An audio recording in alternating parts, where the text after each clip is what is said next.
La 6e session du dialogue franco-chinois de haut niveau sur les échanges humains s'est tenue vendredi après-midi à Beijing. Ce dialogue marque le premier mécanisme d'échange humain entre la Chine et des pays européens au cours des dernières années. Cet événement a été coprésidé par le président du dialogue, les chefs diplomatiques de Chine et de France, M. Wang Yi et Mme Catherine Colonna.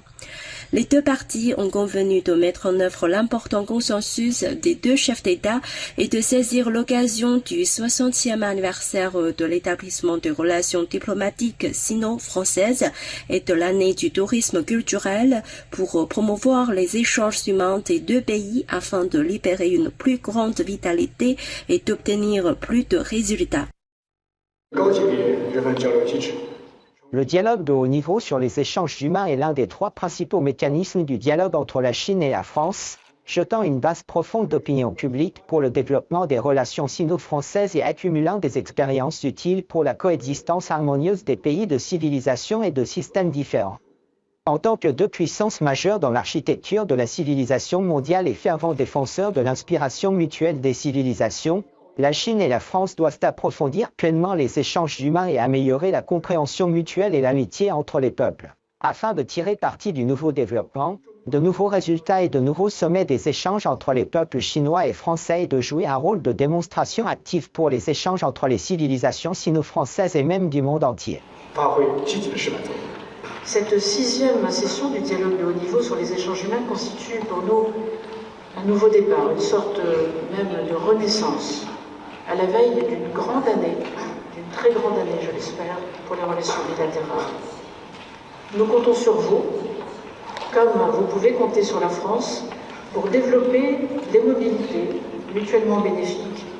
Soyons donc collectivement à la hauteur de l'ambition fixée par nos deux présidents, afin que s'épanouisse pleinement toute l'amitié entre la Chine et la France. Vous voyez que nous le pouvons lorsque nous le voulons, et ce sera le cas pour 2024. Merci beaucoup. Les deux ministres ont assisté à la signature de 5 accords de coopération dans le domaine de l'éducation, de la recherche scientifique, du tourisme, de la culture, de l'hygiène et de la santé.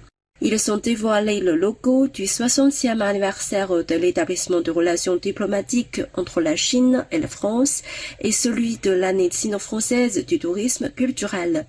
Ils ont lancé également la liste des projets marquants sur les échanges humains pour l'année 2024, y compris la Chine, la France et moi, collecte d'histoires d'internautes du monde et activités interactives qui est initiée par un CGDN français.